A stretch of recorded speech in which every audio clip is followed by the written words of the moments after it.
Hey, and welcome back to another episode of My Storage Room is Full of Orphan Drums, and it's time to do some projects to thin out the herd. Working title. Back in 2021 at the Chicago Drum Show, I picked up a few shells from Stone Custom Drums. I was talking to the owner for a bit, and he was blowing these shells out from anywhere from $5 to $15 each. I thought there was probably something wrong with them, but from the way he put it to me, because he's building shells for some of the world's top drum brands and sending them overseas and internationally, they have to be perfect in order for him to send them. So when he has a reject shell or something with a blemish, he just has to kind of absorb that and get rid of it at a trade show like this. Now, at the end of the day, he was all out of snare shells, and I'd already picked one up for $5, which I still haven't done anything with. But he had this whole box of shells under a table, and they were all small, and what he told me was they were Banjo ukulele shells. He tried to get me to buy the whole box of like 20, and I probably should have, but I could only muster taking 2 of them, and here they are. So one of them is this kind of darker wood grain, maybe koa or walnut or something, and the other kind of has like this bird's eye maple quilted top pattern, and on the inside is more of just like a standard maple. Each of these shells I picked up for like $1 or $2 a piece, and they've just been sitting on a shelf here for the last, 3 years now? Now, each of them is a little undersized for an 8-inch shell. Like, honestly, let me just measure it here.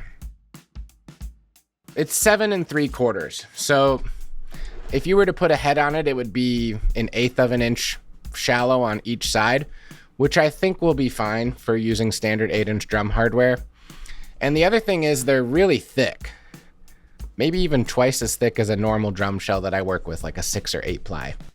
My thought is to turn these into some sort of like side snare.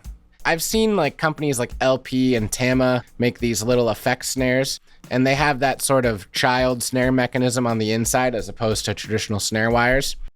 Years ago, I built a pancake snare using that same hardware from LP, and I've barely touched it since. So what I think I'm going to do is rip the snares off that drum and take it apart to use on one of these. And I've already gone ahead and ordered another one of those snare mechanism pieces from LP, and it's just been sitting around for a few months.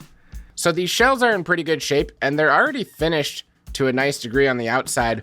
So all I really need to do is cut bearing edges on either 1 or 2 sides, depending if I'm going to do a single or double-headed drum, and then install the hardware, and I should be good to go. We'll see how it turns out, if it sounds cool, and if not, I don't have too much into it. Again, these shells were like $1 a piece, so let's get started. First things first, I went to my storage room to find all the various parts I'd need for this project. I started with this 8-inch children's drum that I could use the hoops from. They only had holes for 4 lugs, which ended up being perfect because I had 8 of these small Yamaha lugs left over from a project I did earlier this summer. I was able to get 2 brand new drum heads for free with my Evans player points I've collected, so that was pretty much everything I'd need to get going. I then grabbed my pancake snare off the shelf and took it apart so I could rob the snare throw from this one for one of the new drums. I spent a little bit of time dry fitting heads, hoops, and lugs just to make sure the diameter of the shell was going to work fine with this hardware. But then after that, I pulled out my layout mat and got this drum laid out for 4 lug hole spacing. Now, typically 4 lugs is not nearly enough for good even tension, but on other 8-inch micro snares I've seen, it usually has 4 or 5 lugs, so I feel confident that this will tune up fine. After getting everything marked out, I took these shells upstairs so then I could set the depth of each lug onto the shell and drill out those holes. These Yamaha lugs are really weird in the fact that they have 1 threaded receiver that goes through the entire shell to screw on, but then the second hole is just a small guide pin, so I only needed to drill maybe halfway through the shell so it would stay oriented in the right position. I wouldn't say I dislike this idea, but it does make things a little bit trickier to work with. Since I was doing this for 2 shells, I could do it in sort of an assembly line fashion and do all the bottom holes at once, then change bits and do all the top holes after that, taking my time to check for good fit along the way. After I had everything drilled out, I assembled it all together just to confirm the fit with the hoops before moving on any further. I then took these shells over to my router table to start cutting bearing edges. I did a very small profile on the outside because the bigger the cut, the narrower the circle that makes contact with the head, and these shells were already undersized. For the inside, I did a number of passes, raising the bit slightly after each pass to get a deeper profile. Like I mentioned before, these shells are much thicker than conventional drum shells, so it took maybe 5 to 6 passes of this process to get an interior edge that met up with the outside. With the bearing edges cut, I could then bring these shells back downstairs and begin to lay out the holes for the snare throw. This throw-off requires one larger center hole where the lever arm passes through, and then 2 smaller holes that secure the bracket onto the shell. For the 2 smaller holes, I could just use the bracket as a template and drill right through. Alright, so this project is going pretty smoothly, but I've reached a halting point with parts I don't have to finish this out. I threw one together just so you can kind of see what we're working with. The problem I'm having is that this shell is thicker than most every drum shell, which I mentioned earlier, which means the 2 mounting screws that hold this in place are not long enough to go through the shell and for me to fasten on the nuts on the end. So I need to run to the hardware store and get something similar, just longer. And then the other problem I'm having is the spring that sits in between the snare wires and this throw off. It's too long and I'm gonna need to trim it down so that way I can still have enough threading to pull out the handle to turn it on and off when I want. Other than that, I need to start thinking about a way I can mount this because, I mean, I guess it's fine like this without a mount, but most of these smaller snares I see have some sort of like tom bracket or something to mount it off an L-arm. The problem I have is that the shell is so thin, or I guess lacks depth, that I can't really fit a traditional tom mount on there. I have one mount that I used on a project before, so let me go grab that quick and show you how that would work. Okay, here it is. This is like a hoop style mount that you can hook onto like any triple flange and probably die cast rim. I don't know, this works fine. There's nothing wrong with it.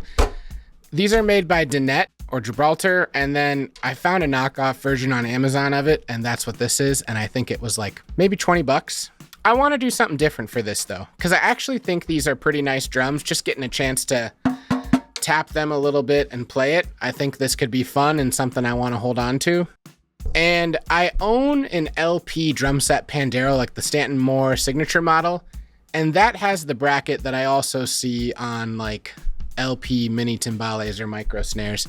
And I pulled that out over here. And this is installed backwards because I've been using this as like a janky bass drum setup on one of those Gahate brackets for years. Now I did look online to see how much this part was, and it's pretty expensive. It's like just under 50 bucks, which is a lot. But here it is, much more like the bracket you would see on a cowbell or woodblock or something like that. This would fit on here because it only needs, I don't know, less than an inch of space. Even though my modus operandi is typically to spend as little as possible on these, I think it has the potential to be good, so I'm just gonna throw down and order a couple of these to put on there. So, while we wait for those to show up, I'm gonna run to the hardware store and grab some new bolts and nuts for securing these through the thicker shells and get these snare mechanisms set in place, and then we'll go ahead and do the demo after that. I went to the hardware store to grab some longer screws, and then waited a little over a week for my package from DW to arrive. Again, I'm a big fan of these brackets, and they're the perfect size for a shallow drum like this. To lay out the hole pattern, I started by drawing a straight line halfway up the shell where I wanted the bracket to sit, and then I found the center between 2 lugs I was working between. I used the inside support plate as a template for the hole pattern, and after I got the 2 holes started with a punch, I went ahead and drilled through the entire shell. It was nice to be able to work in an assembly line type fashion and do each step twice for each drum before moving on to the next. As I started to begin the final assembly with the bracket, I learned that the screws included were not going to be long enough, so it was back to the hardware store again for some longer screws. Once I got back home, it was pretty smooth sailing from here, getting the bracket secured onto the shell, and then moving back downstairs to set up and record a short demo of these drums.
All right, so now that I've had some time to play around with these snares, let's talk about how I think they turned out.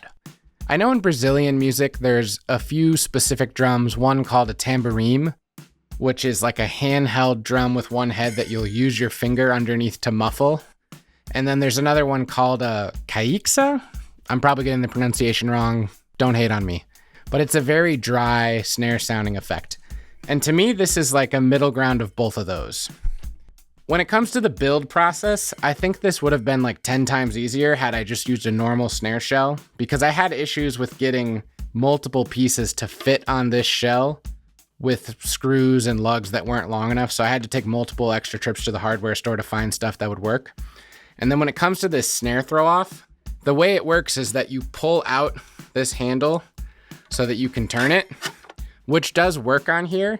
But the problem I'm having is because that handle is only a certain length, the threading on the end of it, I can't tighten down on it too far without getting the rod not to be able to pull out because the shell's too thick. So that's probably the main issue I'm having with this.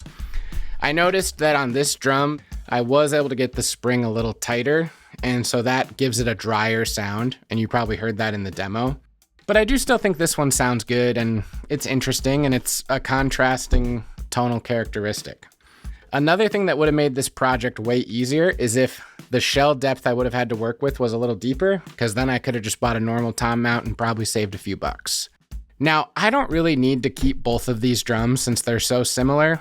So what I think I'm going to do is send this one off to my friend Eman, great drummer out in Los Angeles, plays with Andy Grammer and a ton of other artists, and is a great studio drummer, as a thank you, because a few months ago he sent me a bunch of Evan's player point codes for a number of heads he had bought, like somewhere like 30 different heads. And I was able to buy a set of heads for my practice tenors and the heads for this all for free with those player points. So I think I'm going to see what he thinks about this, and maybe I'll include a little video if he sends something along. So with that said, enjoy the clip coming, and thanks again for watching, and subscribe if you want to see more stuff like this.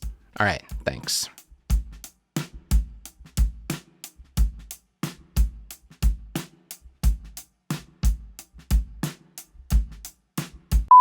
Mike, I'm gonna pretend like I don't know what's in here. Let's open it up. Yeah. Oh, look at this cutie. All right, let's play it. Initial review. It's not gonna work there, so I gotta find another solution.